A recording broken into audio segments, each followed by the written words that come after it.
Hello, my name's Cameron Lopez. Today I'm going to be talking about why you shouldn't be ashamed of where you came from, where you grew up, the environment you grew up in, such as mine. I grew up in a neighborhood, a very, very, very, very small neighborhood that has a lot of activity when it comes to gang activity, graffiti, people just peeing on the sidewalk, a big homeless issue, aggressive loose dogs that attack you when you're trying to walk on the sidewalk, drive-bys, loud neighbors, loud music. Nobody has a curfew. Like your neighbors will be bumping music till 4 a.m., singing karaoke. It's just a constant something's going on.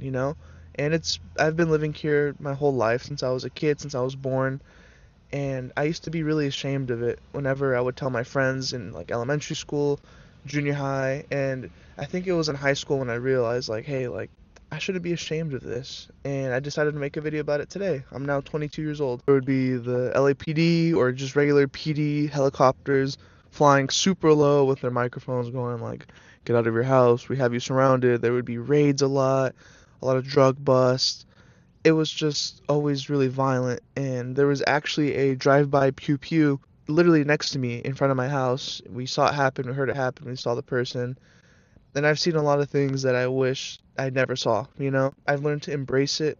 I've learned to change my perspective on it, and hopefully to change your perspective on it too, so you don't always have this bad image on where you grew up from, because there's also a lot of positive that I never really tried seeing, and I always just focused on the negative. If you've ever felt like this with wherever you grew up from, whether it's a bad neighborhood or bad neighbors, whatever the fact is, I hope this can kind of change your perspective. And I kind of just want to vent and story tell where I came from and where I grew up. So when I was in elementary school, I went to a school in Cyprus. I met some real cool friends there. To start off, I was in a resident somewhere else that I didn't qualify to go to that school because I didn't have an address there. And the reason for that is because my parents didn't want me going to that school, so I didn't go down the wrong path. And that path being making the wrong friends, making the wrong choices, going down the wrong road, hanging out with the wrong crew. They wanted to avoid any risk of that because most of the people at the schools in my neighborhood, that was the thing. That was the thing to get by. So my parents didn't want me to do any of that stuff. So I'm thankful enough that they sent me to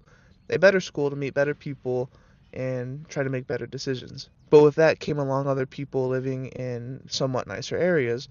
I would overhear some people talking about living in a gated community or a nice house with some awesome neighbors and they're friends with the neighbors' kids. And I'm like, wow, that's something I wish I could do. Just go walk outside, go be friends with my neighbors. That wasn't the case. My neighbors would be doing drugs, banging on their car at 3 a.m. in the morning, blasting reggaeton, cracked out. Like it was just a different story. And they would always ask me oh, where are you from? Or where do you live? We all live in Cyprus. Where do you live? And I'd be like, oh shit, I obviously don't live there. And I would just make up a really nice neighborhood, and a really nice neighborhood that I thought, and I believe it still really is. I would always tell people oh, I live in Rossmore, or I live in Long Beach, which is a nicer area, I guess. I don't want to disclose where I really live, just for personal reasons for my sister and my family. So, anyways, I would just say nicer neighborhoods, and they would be like, oh my God, that's so nice, that's so cool. I'd be like, yep, pretty cool. And I was so embarrassed of it. I was so embarrassed. I didn't want to tell people how my neighbors were. I didn't want to tell people that I have jail bars over my windows to prevent robbery. I don't want to tell people that we have two doors, one metal and one really thick wood. It was just a whole different story. And I was really ashamed of it. I was really embarrassed, and I would always tell my parents why don't we move? Why don't we do this? But I never understood the real reason. The house we're in at now, I realize I hold very dearly. My parents' parents, so my abuelo, they are immigrants, and I guess for purposes now in 2026, they have their documents, they have their papers, tiene todo. They're all good. But anyways, the house that we're in now, that's the first house they got when they came to America, so it holds a very, very good value and a good story because a lot of people come to America and they all have different stories. And my abuelo worked really hard, spoke no English, risked his life coming here, and he bought this beautiful house. I never really understood and embraced that story because when you come from nothing, when you don't know the language, when you worked your ass off only making $4 an hour, you come to realize wow, this is beautiful. I should be proud of this. This is a better story than living in a nice house because I came from nothing. I didn't come from all my grandparents were rich and we got this house and we've always had a successful life and business. No, like we that wasn't us. We came from literally nothing, and that's why I love that house now so much. And I learned to really be grateful for what I have, no matter what it is. To have a roof over my house, to have food on the table, to have a nice, loving family that supports me and everything. If I knew that as a kid, I wouldn't be ashamed.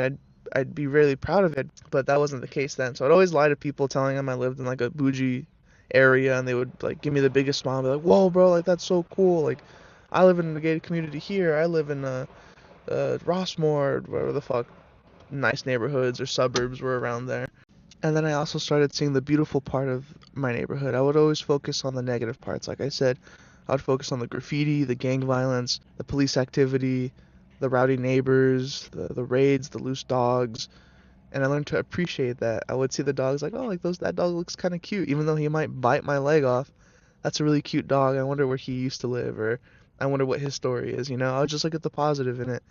Changing my perspective helped me grow up a lot. Another one would be appreciating the culture. I grew up in a very Latino Hispanic community, which is awesome because obviously all my family is fully Hispanic Latino. You would have things in this neighborhood that you wouldn't have in a bougie neighborhood.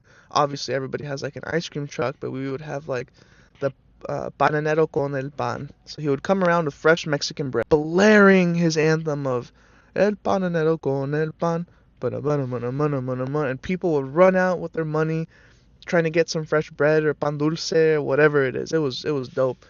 And then we also had some really nice hole in the wall Mexican spots that it's just one of one. It's family owned and it's awesome, like Don Ruben. And then you would also have, if you know, you know, but you would also have the CD lady. So it'd be like this single lady. She's in her 50s, 60s, maybe even 70s, walking around with a suitcase with blankets over it.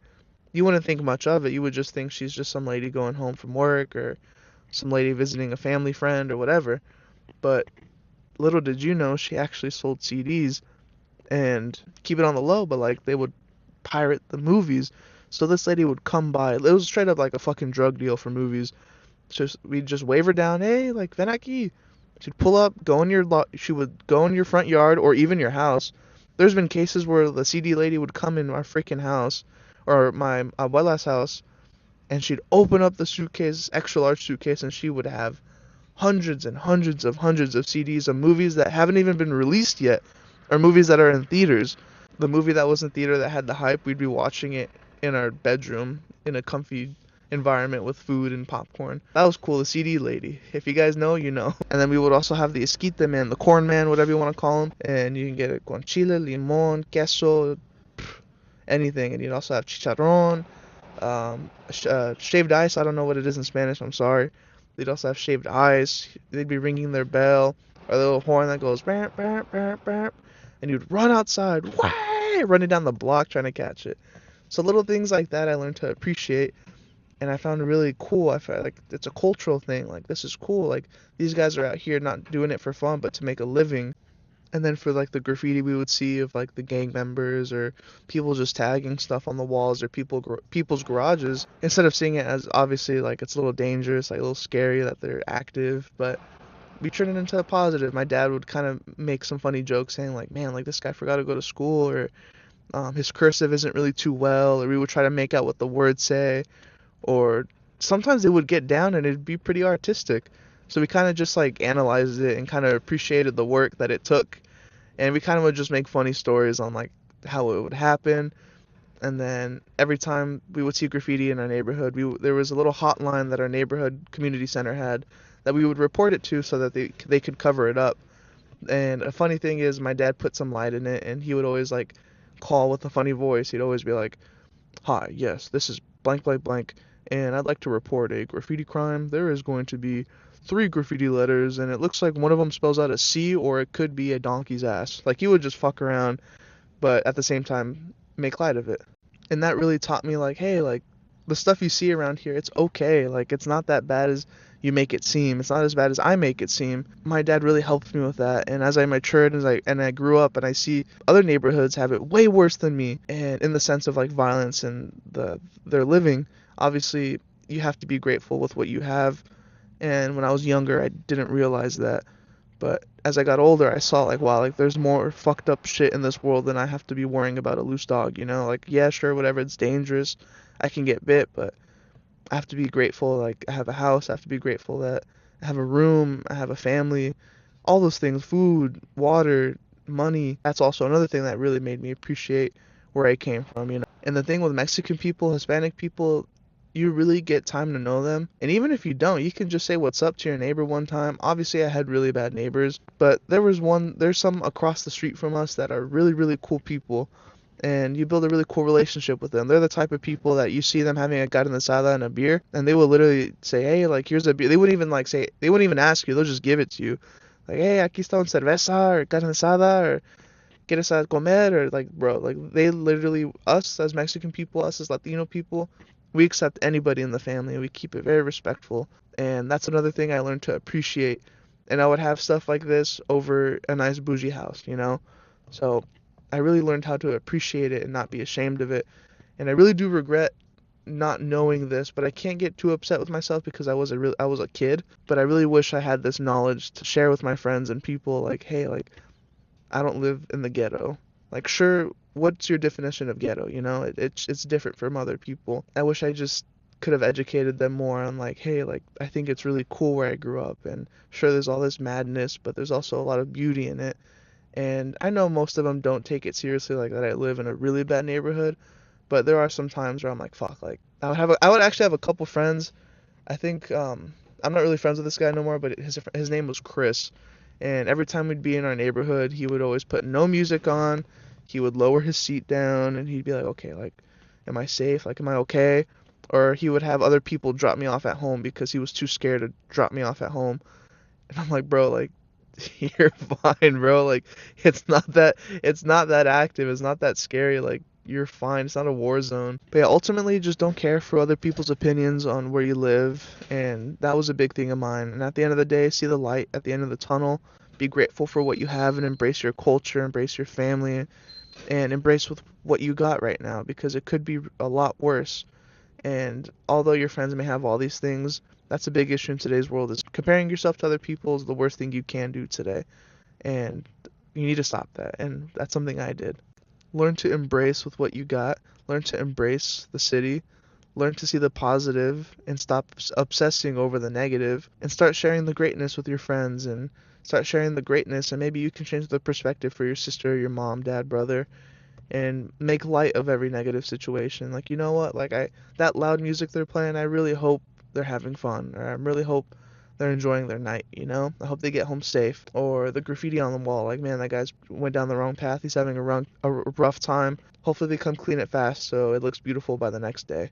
It's all about your perspective and how you see things. That's pretty much it. Just don't be ashamed where you came from. Learn to embrace it, learn to love it, and share the positive in it. Because there's always positive and negatives, but a lot of people choose to only speak the negative because it's more fun and it's easier. So thank you for watching. I appreciate you guys. I love you. If you guys have any stories on where you came up from or any funny incidents or scary incidents, leave a comment down below. I'm curious. Have a good